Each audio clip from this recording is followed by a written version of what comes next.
This is eighth reading of Jawaharlal Nehru's The Discovery of India.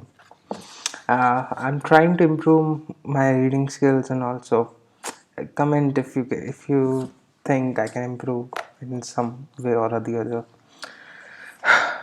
Synthesis and adjustment. The beginning of the caste system. The coming of Aryans into India raised new problems, racial and political. The conquered race, the Dravidians, have a long background of civilization behind them, but there is a little doubt that the Aryans consider themselves vastly superior and a wide gulf separated the two races. Then there were also the backward aboriginal tribes, nomads, or forest dwellers. One out of this conflict and interaction of race gradually arose the caste system, which, in the course of succeeding centuries, was to affect Indian life so profoundly. Probably caste was neither Aryan nor Dravidian. It was an attempt at the social organization of different races, a rationalization of the facts as they existed at that time. It brought degradation in its train afterwards, and it is still a burden and a curse. But we can hardly judge it from subsequent standards or later developments. It was in keeping with the spirit of the time, and some such grading took place in most of the ancient civilizations, though apparently China was free of it. There was fourfold division in that other branches of the Aryans, the Iranians, during the Sasanian period, but it did not petrify into caste. Many of these old civilizations, including that of Greece, were entirely dependent on mass slavery. There was no such mass or large scale labor slavery in India, although there was a relatively small number of domestic slaves. Plato in his Republic refers to a division similar to that of four principal castes. Medieval Catholicism knew this division also.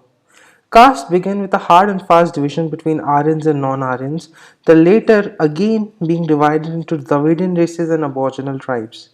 The Aryans, to begin with, formed one class and there was hardly any specialization. The word Arya comes from the root word meaning to till, and the Aryans as a whole were agriculturalists, and agriculture was considered a noble occupation.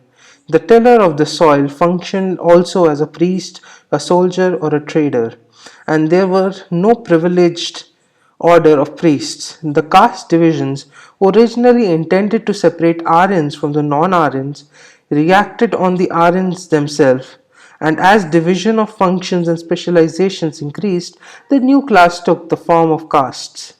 Thus, at a time when it was customary for the conquerors to exterminate or enslave the conquered races, caste enabled a more peaceful solution, which fitted in with the growing specialization of functions.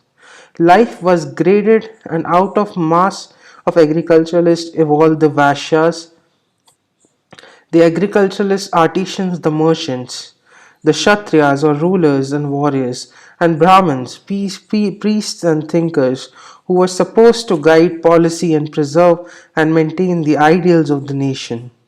Below these three were the Shudras or laborers and unskilled workers, other than the agriculturalists.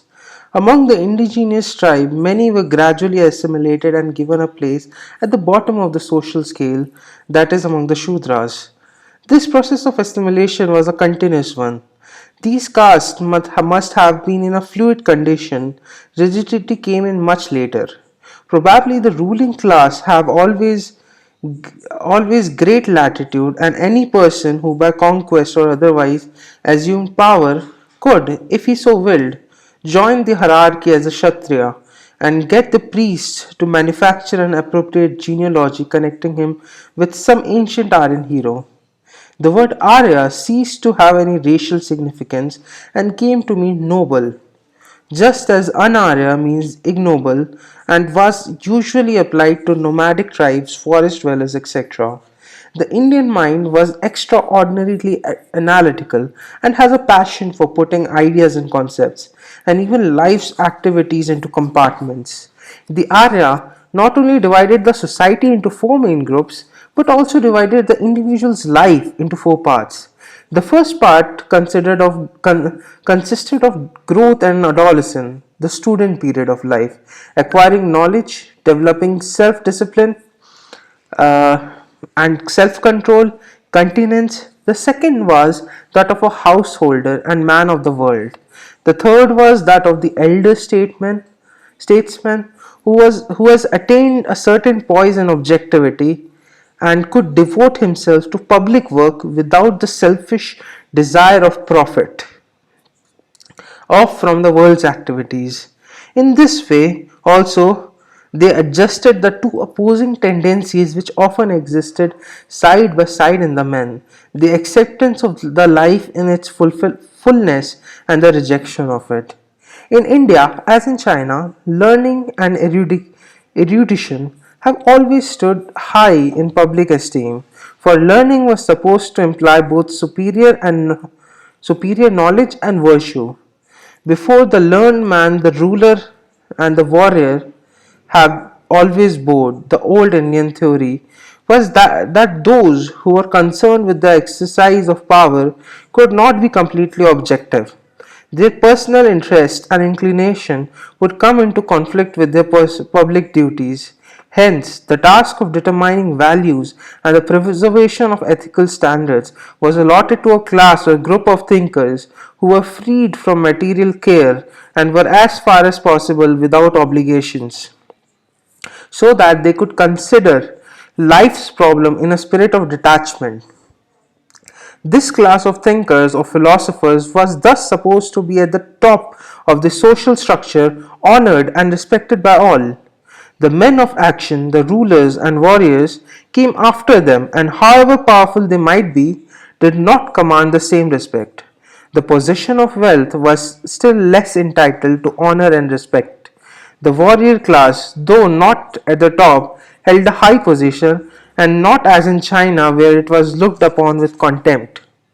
This was the theory, and to some extent it may be found elsewhere, as in Christendom in medieval Europe, when the Roman Church assumed the functions of leadership in all spiritual, ethical, and moral matters, and even in the general principle underlying the conduct of the state.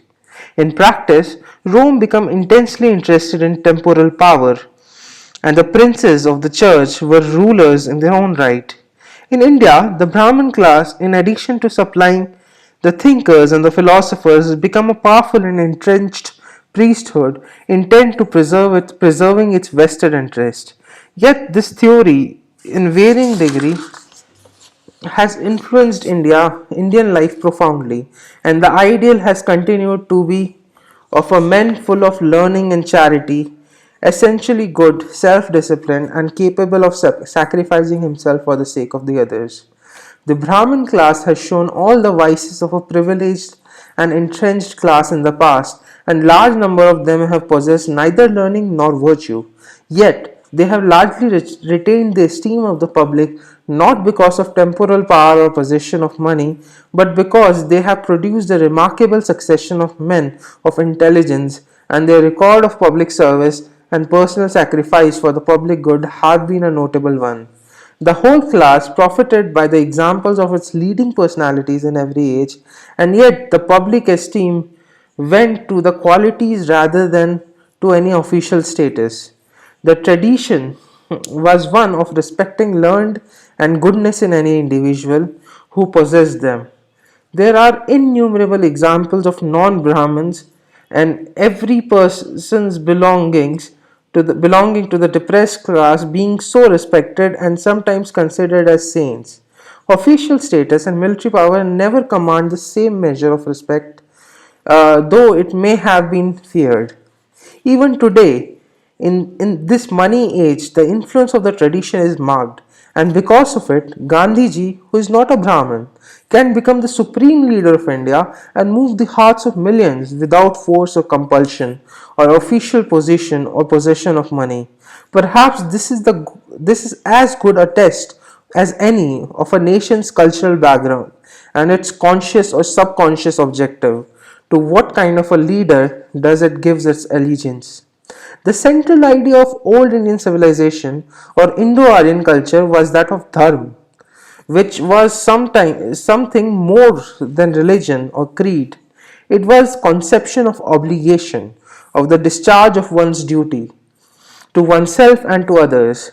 The dharma itself is a part of Reeth, the fundamental moral law governing the functioning of the universe and all it contained.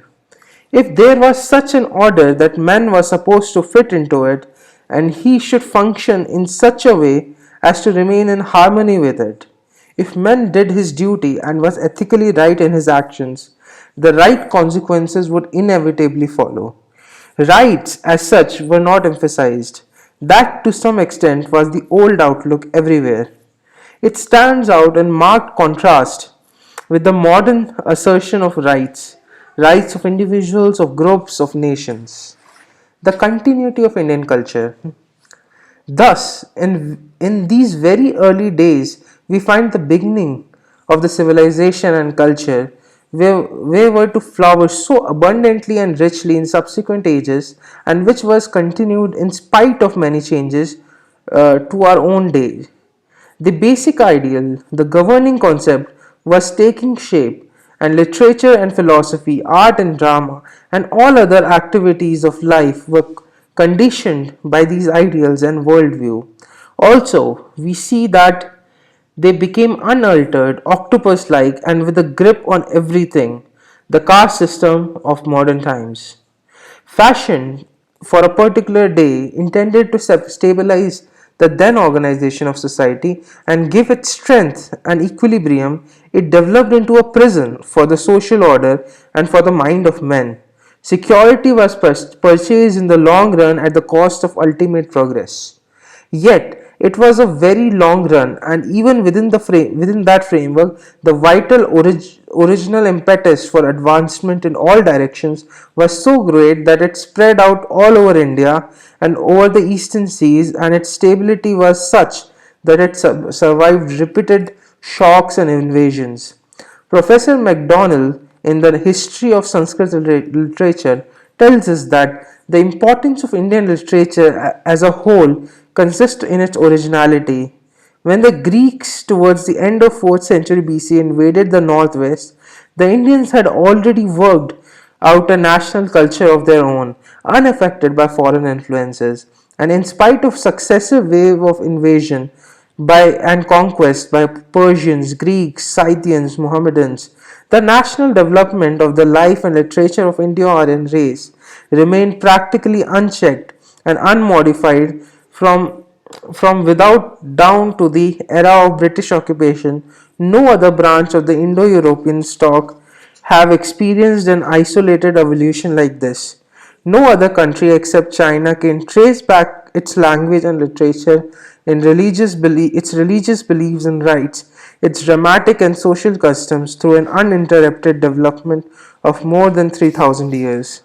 Still, India was not isolated, and throughout this long period of history, she had continuous and living contracts with Iranians and Greeks, Chinese and Central Asians and others. If her basic culture survived these contacts, there must have been something in the culture itself which gave it the dynamic strength to do so, some inner vitality and understanding of life. For this 3 or 4 thousand years of cultural growth and continuity is remarkable. Max Muller, the famous scholar and Orientalist, emphasizes this. There is, in fact, an unbroken continuity between the most modern and the most ancient phase of Hindu thought, extending over more than 3000 years. Carried away by his enthusiasm, he said in his lectures delivered in the University of Cambridge, England in 1882, if we were to look over the whole world to find out the country most richly endowed with all the wealth, power, and beauty that nature can bestow, in some part a very paradise on earth, I should point to India. If I were asked under what sky the human mind has most fully developed some of its choicest gift, had most deeply pondered over the great problems of life, and have found solutions of some of them which well deserve the attention even of those who have studied Plato and Kant, I should point to India. And if I were to ask myself about uh, where was I? Uh,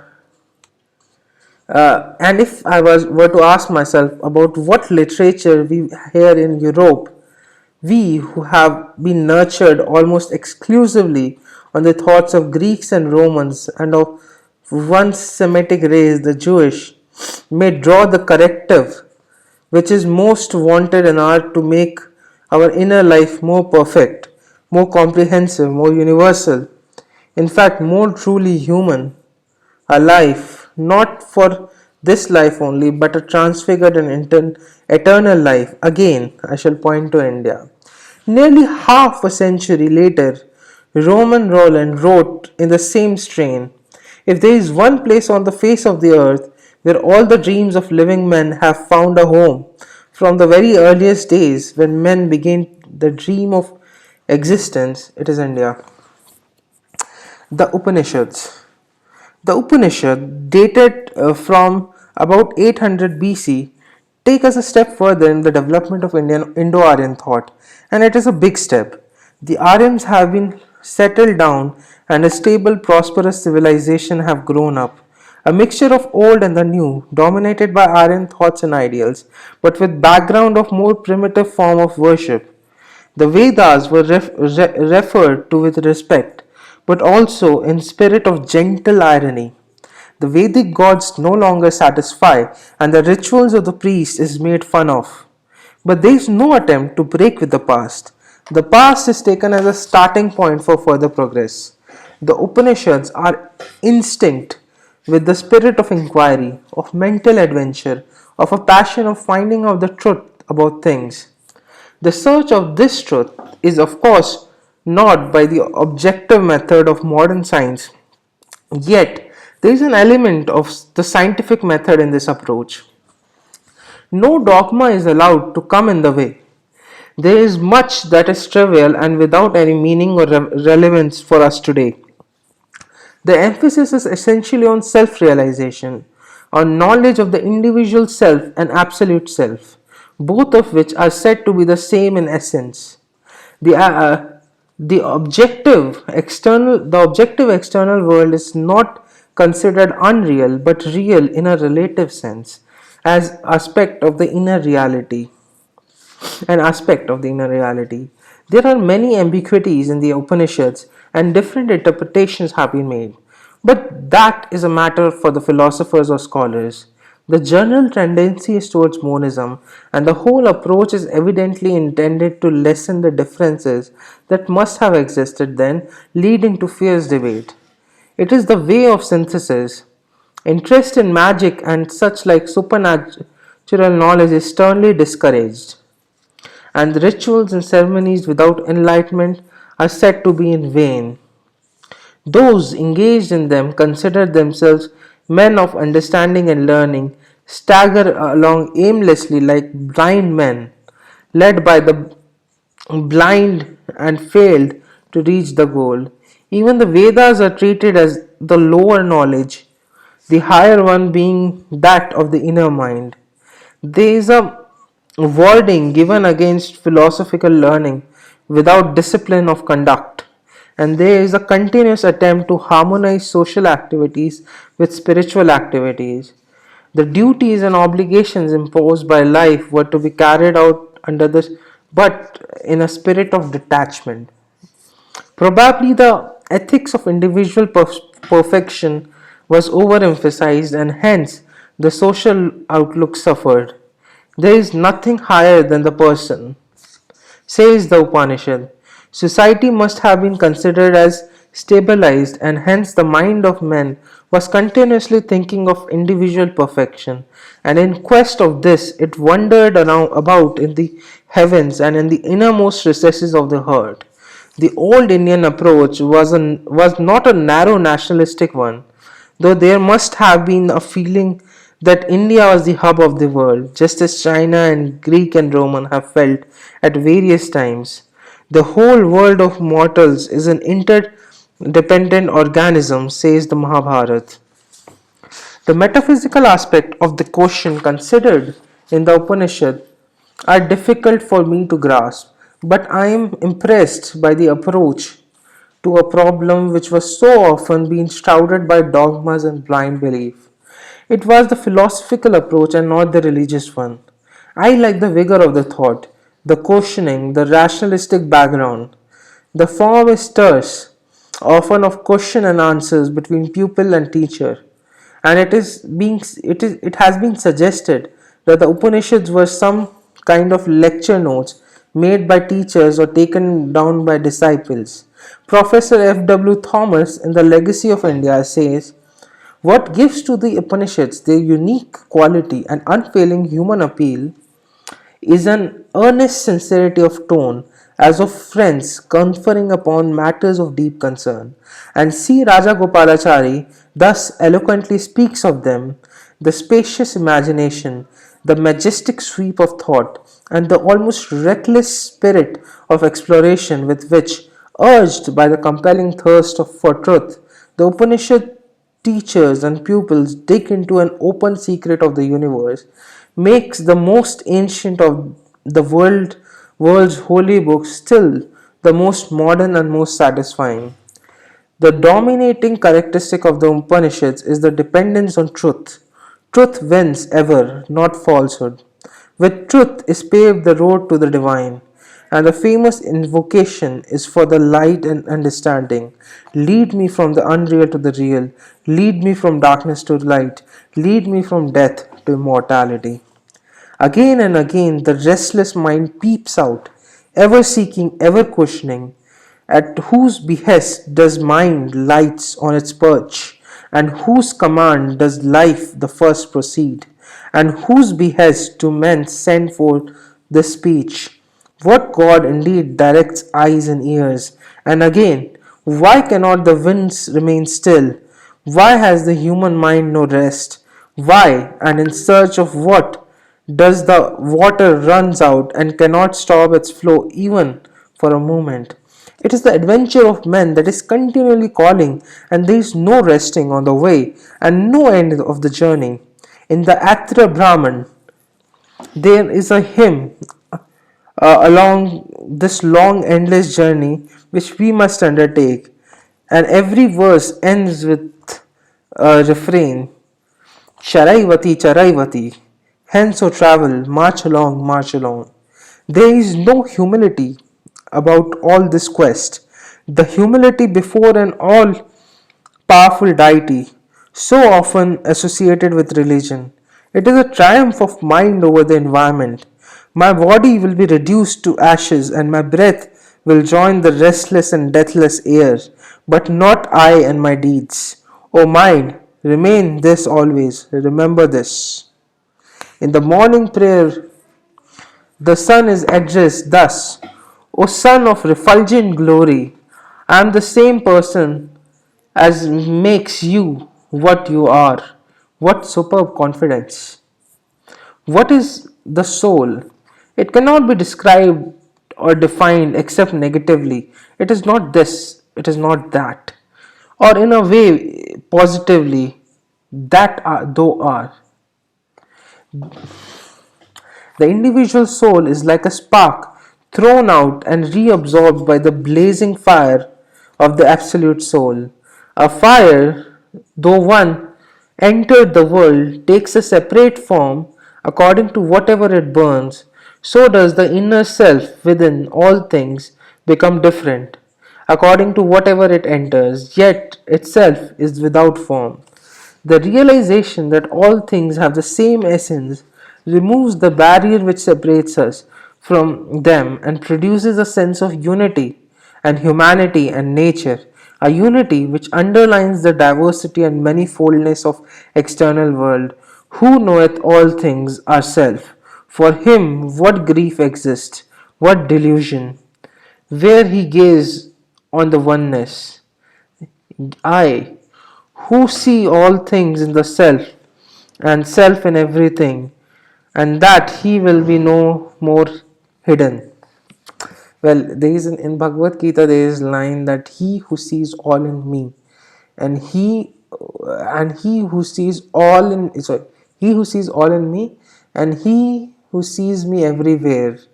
I'm never lost to him, and he's never lost to me.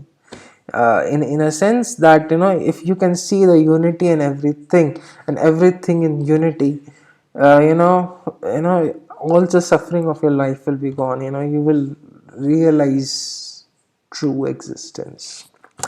It is interesting to compare and contrast the intense individualism and exclusiveness of the Indo-Aryans with the all-embracing approach which overrides all barriers of caste and class and every other external and internal difference. This latter is a kind of metaphysical democracy. He who sees the spirit in all, and all in the one spirit, henceforth can look with contempt on no creature. Though this was theory only, there can be no doubt that it must have affected life and produced that atmosphere of tolerance and reasonableness, the acceptance of free thought and matter of faith, that desire and capacity to live and let live, which are dominant features of Indian culture as they are of Chinese. There was no totalitarianism in religion or culture, and they indicated an old and wise civilization with inexhaustible mental reserves. There is a question in the Upanishad to which a very curious and yet significant answer is given. The question is, what is this universe? From where does it arises? Into what does it goes? And the answer is, listen to it very carefully. In freedom it rises, in freedom it rests, and into freedom it melts away. What exactly this means, I am unable to understand, except that the author of the Upanishads were passionately attached to the idea of freedom and wanted to see everything in terms of it. Swami Vivekananda was always emphasizing this aspect. It is not easy for us, even imaginatively, to transplant ourselves to this distant period and enter the mental climate of the day. The form of writing itself is something that we are unused to, odd looking, difficult to translate, and the background of life is utterly different. We take for granted so many things today because we are used to them, although they are curious and unreasonable enough. But why we are not used to these difficulties and almost insuperable barriers, the messages of the Upanishads have found willing and eager listeners throughout India, throughout Indian history, and had powerfully molded the national mind and characteristic. There is no important form of Hindu thought, heterodox Buddhism included, which is not rooted in the Upanishads, said Bloomfield. Every Indian thought penetrated to Early Indian thought penetrated to Greece through Iran and influenced some thinkers and philosophers there. Much later, Plotinus came to the east to study Iranian and Indian philosophy and was especially influenced by the mystic element of the Upanishads. From Plotinus, many of these ideas are said to have gone to Saint Augustine, and through him influenced Christianity of the day. The rediscovery by Europe during the past century and a half of Indian philosophy created a powerful impression on European philosophers and thinkers. Schopenhauer, the pessimist, is often quoted in this connection. From every sentence of the Upanishad, deep, original, and sublime thought arises, and the whole is pervaded by a high and holy and earnest spirit. In the whole world, there is no study so beneficial and so elevating as that of the Upanishads. They are products of the highest wisdom. It is destined sooner or later to become the faith of the people. And again, the study of the Upanishads have been the solace of my life. It will be the solace of my death. Writing on this Max Muller says, Schopenhauer was the last man to write at random or to allow himself to go into ecstasies over so-called mystic and inarticulate thought, and I am neither afraid nor ashamed to say that I share his enthusiasm for the Vedantas and feel indebted to it for much that have been helpful to me in my passage through life. In another place, Max Miller says the Upanishads are sources of the Vedanta philosophy, a system in which human speculation seems to me to have reached its very acme. I spend my happiest hours in reading Vedantic books. They are to me like the light of the morning, like the pure air of the mountain, so simple, so true, if once understood. But perhaps the most eloquent tribute to the Upanishads and to the later books, the Bhagavad Gita, was paid by G.W. Russell, the Irish poet. Goethe, Wordsworth, Emerson, and Thoreau, among moderns, have something of the vitality and wisdom, but we can find all they have and much more in the grand sacred books of the East. The Bhagavad Gita and the Upanishad contain such godlike fullness of wisdom on all things that I feel the authors must have looked with calm remembrance back through 1,000 passionate lives full of feverish strife for and with the shadow edge they could have written with such certainty of things where the soul feels to be sure. The advantages and disadvantages of an individualist philosophy. Next topic. There is in the Upanishads a continual emphasis on the fitness of the body and clarity of the mind, on the discipline of both body and mind before effective progress can be made. The acquisition of knowledge or any achievement requires restraint, self suffering, self sacrifice. The idea of some kind of penance, tapasya, is inherent in Indian thought, both among the thinkers at the top and the unread masses below. It is present today as it was present some thousands of years ago, and it is necessary to appreciate it in order to understand the psychology underlying the mass movement which has convulsed India under Gandhian leadership. It is obvious that the idea of the authors of Upanishads, the rarefied mental atmosphere in which they moved, were confined to a small body of elects who were capable of understanding them. They were entirely beyond the comprehension of the vast masses of the people. A creative minority is always small in number, but if it is in tune with the majority and is always trying to pull the latter up and make its advance so that the gap between the two is lessened, a stable and progressive culture results. Without that creative minority, a civilization must inevitably decay. But it may also decay if the bonds between the creative minority and majority is broken, and there is a loss of social unity in society as a whole. And ultimately, that minority itself loses its creativeness and becomes barren and sterile, or else it gives place to another creative and vital force which society throws up. It is difficult for me, as for most others, to visualize the period of Upanishads and to analyze the various forces that were to play. I imagine, however, that in spite of vast mental and cultural differences between the small thinking minority and unthinkable masses, there was a bond between them, or at any rate, there was no obvious gulf. The graded society in which they lived had its mental gradations also, and these were accepted and provided for. This led to some kind of social harmony and conflict was avoided. Even the new thought of the Upanishads were interpreted for popular purposes so as to fit with popular prejudices and superstitions, thereby losing much of its essential meaning. The graded social structure was not touched, it was preserved. The conception of monism became transformed into one of monotheism for religious purpose, and even lower forms of beliefs and worships were not only tolerated but encouraged as suited to a particular stage of development. Thus, the ideology of Upanishads did not permeate it to any marked extent to the masses, and the intellectual separation between the creative minority and the majority became more marked.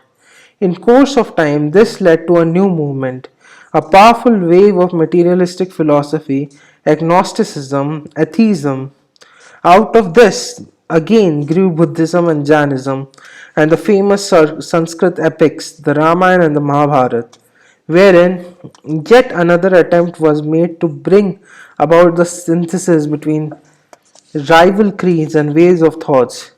The creative energy of the people or of the creative minority is very evident during these periods, and again there appears to be a bond between the minority and the majority.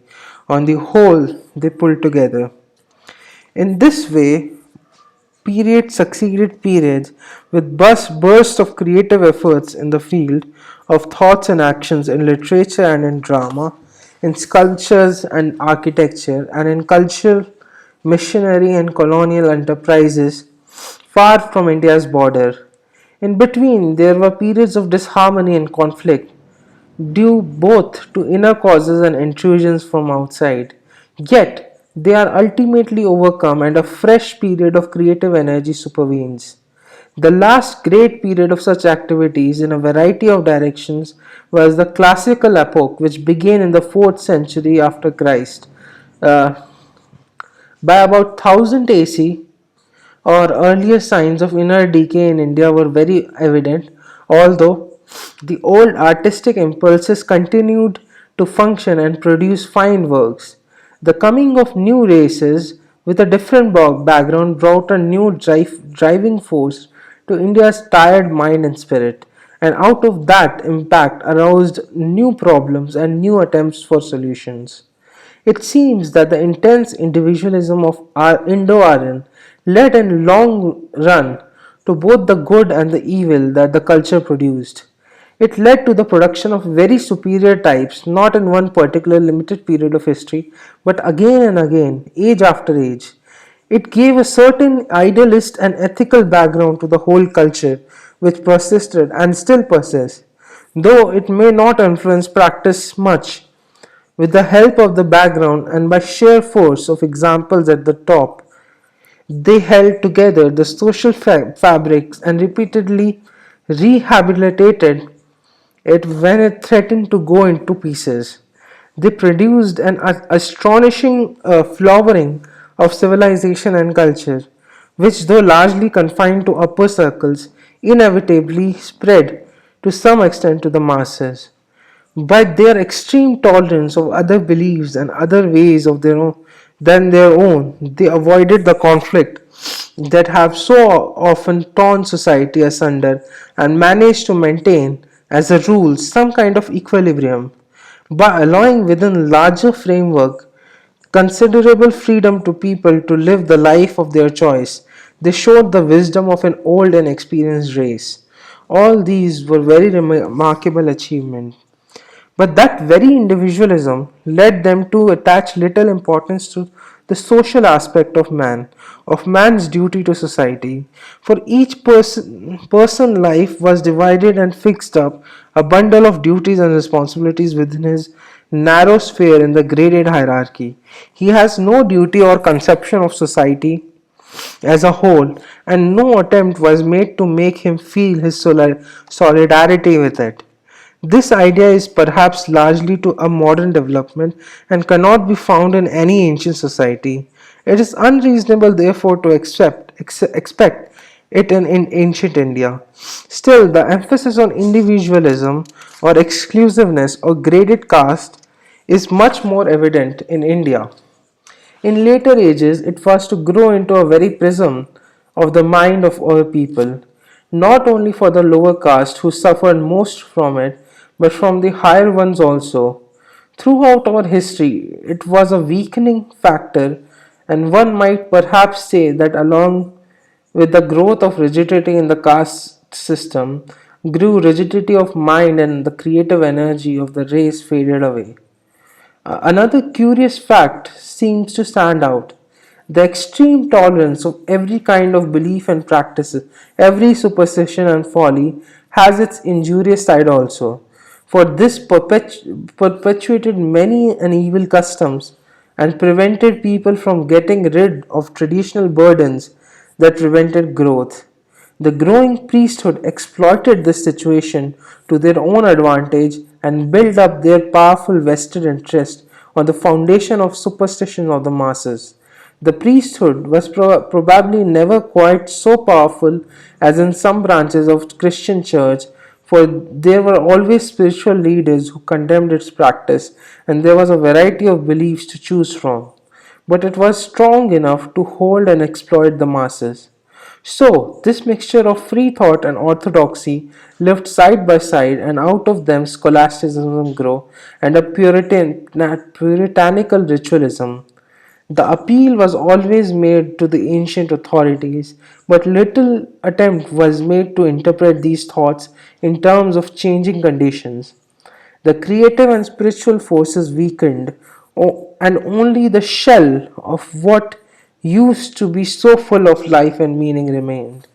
Aurobindo Ghosh has written, if an ancient Indian of the time of the Upanishads, of the Buddha, or the later classical ages were to be seen down in modern India, he would see his race clinging to forms and shells and rags of the past and missing 9/10 of its nobler meaning. He would be amazed by the extent of the mental poverty, the immobility, the static repetition, the cessation of science, the long sterility of art, the comparative feebleness of creative intuition. So that's it for today. See you next time.